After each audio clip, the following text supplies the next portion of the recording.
सध्या मी नागपूरच्या प्रियंकावाडी या परिसरामध्ये आणि या वस्तीमध्ये तुम्ही बघू शकता की कशा प्रकारे मुसळधार पावसाचं पाणी लोकांच्या घरामध्ये शिरलेलं आहे। या संपूर्ण वस्तीला एक प्रकारे जणू तलावाचं स्वरूप आलेलं आहे।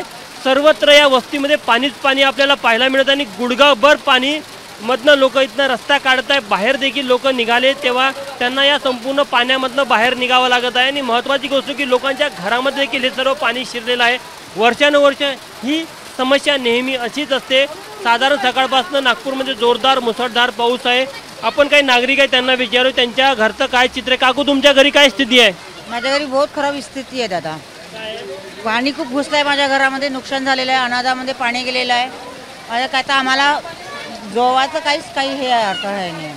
सगळंच नेहमी असं चित्र राहते इथे? नेहमी असंच चित्र राहते। नागपूर महानगरपालिकेला वारंवार सांगून सुद्धा ते कुठल्या नाल्या गटर लाईन साफ करत नाही। लोकांच्या घरोघरी पाणी गेलेलं आहे, त्यांच्या अन्नधान्याने यांचं नुकसान झालेलं आहे आणि हे दरवर्षी हे चित्र चालत राहते।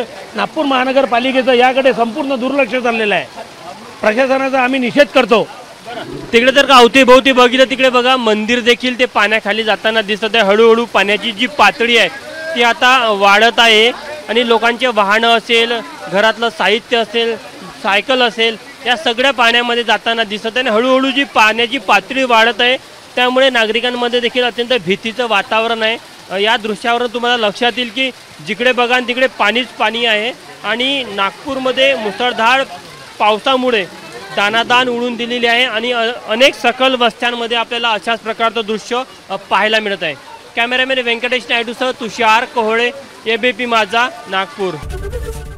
एबीपी माझा, उघडा डोळे बघा नीट।